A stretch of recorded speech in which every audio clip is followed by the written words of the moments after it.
नेपाल में कुदरत का कहर देखने को मिला।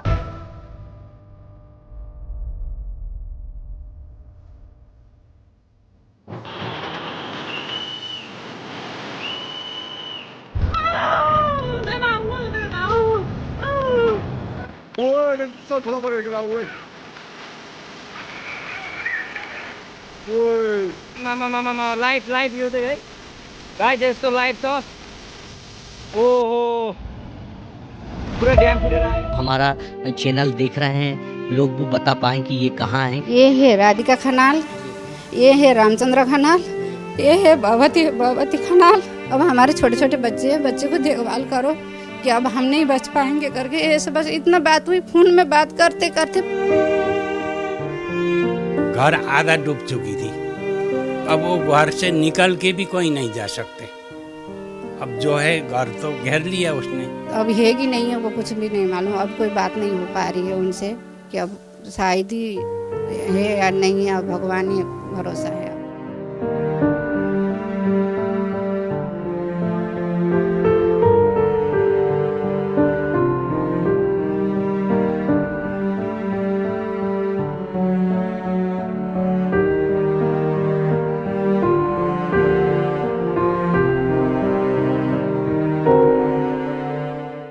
नेपाल में कुदरत का कहर देखने को मिला। इस कहर के चलते हजारों लोग अभी लापता हैं और कई लोगों की मौत हो चुकी है। हमारे साथ ऐसा परिवार मौजूद है जिनके परिवार के जो लोग हैं जो नेपाल में मौजूद थे, और जब ये घटना हुई है उसके बाद 24 घंटे से ज़्यादा हो चुका है, संपर्क टूट चुका है। और आप देखिए कि तमाम परिवार के लोग हमारे साथ बैठे हुए हैं, वो परेशान हैं, चिंतित हैं, क्योंकि 24 घंटे पहले उनके परिवार के लोगों से उनकी चर्चा हुई थी और चर्चा के बाद से उनका फ़ोन बंद आ रहा है, जिसके कारण कई नेपाली समाज के जो आसपास के जो रहवासी हैं वो उनके घर में आए हैं, उनसे चर्चा कर रहे हैं। हमारे साथ देव की अधिकारी मैडम हैं, उनसे बात करते हैं। उनके भैया भाभी, दोनों भाई दोनों भाभी नेपाल में थी, नेपाल गई थी, वहाँ से कहीं घूमने जा रही थी और अचानक उनका फ़ोन बंद हो गया। फिर उनके बाद उनकी चर्चा नहीं हुई है। सीधे उनसे बात करते हैं। देवकी जी, लास्ट टाइम कब बात हुई थी आपके भैया भाभी से आपकी? कल सुबह 9:30 बजे हुई थी जी। 9:30 बजे हुई थी। बस इतना पता चला था कि अब हम लोग हमारी जान खतरे में है। बेतराबसी करके एक जगह है, वहाँ जाके गाड़ी रुकी थी और वो गाड़ी छोड़ के कहीं से उनको ऐसा खबर लगा था कि ऊपर से बाढ़ आ रही है कि आप लोग सुरक्षित जगह चले जाओ, वहाँ से मतलब वहाँ मत बैठो, इधर उधर चले जाओ, अपनी जान बचाओ करके। जैसा जो सवार करके गाड़ी में गए थे वो गाड़ी वहीं चढ़ के वो पहाड़ चढ़ के और कोई छत में, किसी के घर के छत में जाके वो लोग ने इतना कंफर्म कर दिया था परिवार वाले को कि हम लोग खतरे में हैं, अभी हमारी जान खतरे में है, कि हमारे बच्चे को देखभाल करना, अब हम लोग नहीं बचेंगे करके 9:30 बजे ऐसा खबर आया था। उसके बाद कोई आता पता नहीं है कि मतलब अब है कि नहीं है वो कुछ भी नहीं मालूम। अब कोई बात नहीं हो पा रही है उनसे कि अब शायद ही है या नहीं है। अब भगवान ही भरोसा है। अब अच्छा, अभी उनका फ़ोन लगा रहे हैं क्योंकि आप जिस प्रकार से बताई हैं कि आपके 2 भाई और 2 भाभी साथ में थे, तो किसी का भी फ़ोन लग रहा है क्या अभी? नहीं, किसी का फ़ोन नहीं लग रहा है। 29 लोग गए थे उसमें। गोसाईकुंडा करके एक तीर्था भगवान के स्थान है, उस जगह में जाते हैं तीर्थ करने। जहाँ तक हो मतलब उस जगह ऐसा है कि हस्बैंड वाइफ जोड़ा मिल के जाते हैं, जोड़ा करके जाते हैं, ऐसा करके गए हैं। जितने भी गए हैं सब जोड़ा जोड़ा गए हैं। 29 लोग हैं वो गाड़ी में। एक छविलाल श्रेष्ठ करके हैं, उनके गाड़ी में 29 लोग गए हैं। 29 लोग में से किसी को कोई पता नहीं है कि मतलब कहाँ है क्या है, कोई आता पता नहीं है। उसके बाद कोई बात नहीं हो पा रही है।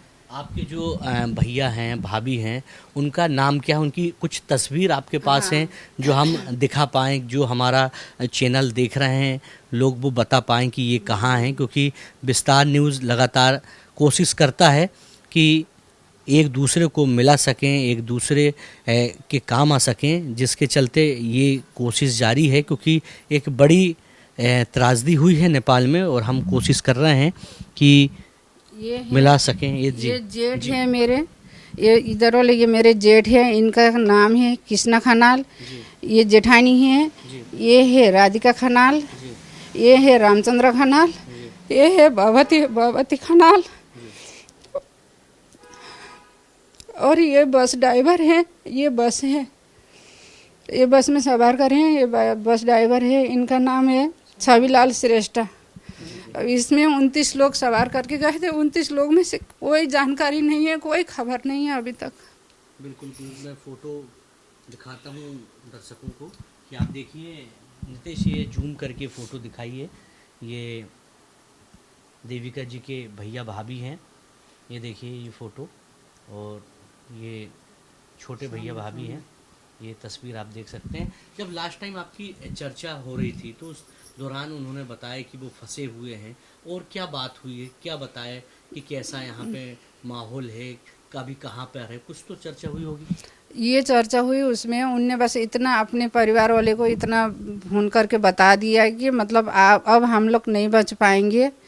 हमारी गाड़ी तो, उन लोग खाना खाने के लिए रुके थे, खाना खाते समय गाड़ी कहीं खड़ा करके खाना खा रहे थे, इतने में मतलब वहाँ पे ऐसा हुआ कि ऊपर से बाढ़ आ रही है, अपने अपने जान बचाव करके उन लोग गाड़ी वहीं छोड़ के थोड़ा पहाड़ ऊपर चढ़ के किसी के घर के छत में जाके बैठे थे। तो वो छत से गाड़ी बहती हुई देखी, उनको छत से गाड़ी बहती हुई दिखी। तो फिर ये उनने एक दूसरे ने मतलब ऐसा करके बता दिया कि अब घर भी हमारा आधा डूब गया है, छत में तो है लेकिन हम लोग सुरक्षित नहीं है, अब हम लोग भी बचने का कहीं रास्ता नहीं दिख रहा है, अब हमारा भी अब बचने का रास्ता नहीं है। अब अपनी फैमिली वाले को बात को फ़ोन करके ऐसा करके बोला कि अब हमारे छोटे छोटे बच्चे हैं, बच्चे को देखभाल करो कि अब हम नहीं बच पाएंगे करके ऐसे बस इतना बात हुई। फ़ोन में बात करते करते फ़ोन ही बंद हो गया, उसके बाद कोई आता पता नहीं है। कितने बच्चे हैं भैया भाभी क्या?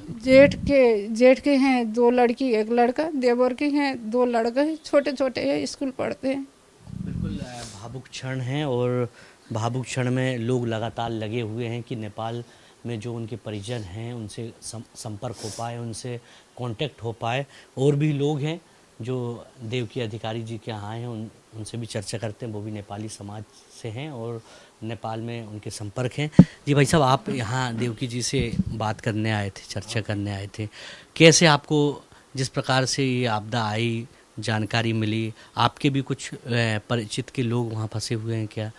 हमारे परिचित की तो हमारे गांव के लोग कोई आए थे, एक डॉक्टर थे, वो आए थे, उनका खबर ये मिला कि मेरा बैग तो चला गया, मैं बचा हूँ।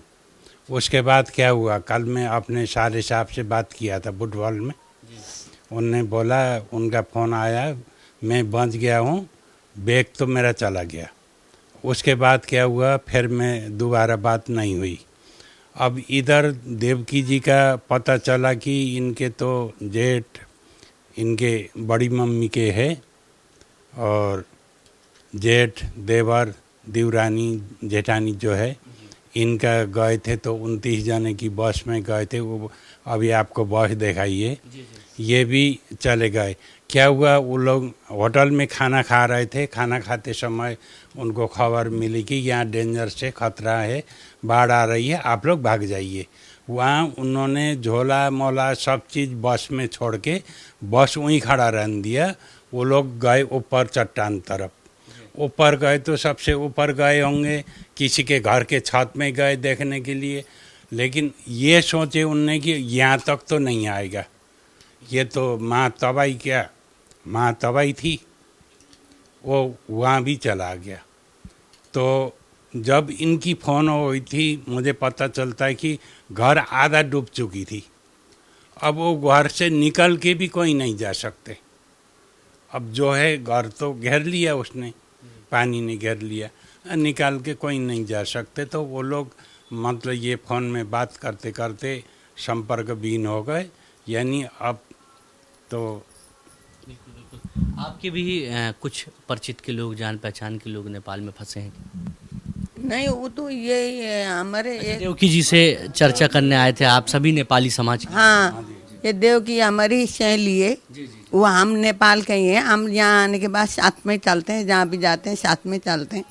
वो टीवी में देखते देखते ऐसे हो गया था, फिर इनको फ़ोन करके अब वहाँ इनके गांव में हो गया, तो इनका पूछा तो ये कहने लगे कि हमारे में तो बहुत नुकसान हो गया दीदी, सब हमारे तो फैमिली में गए, ऐसे बोली। फिर इसके लिए हमने सोचा फ़ोन में बात करने थे, घर आके मिले, इसके लिए यहाँ आ गए थे। अब बहुत नुकसान हो गई भैया हमारे देश में बहुत।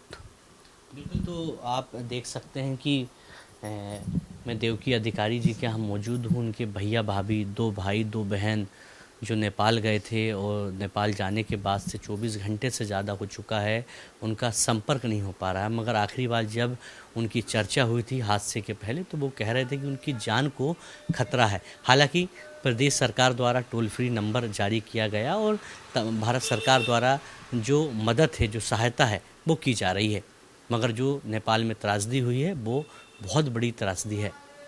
कैमरा पर्सन नितेश के साथ विवेक राणा, विस्तार न्यूज़, भोपाल।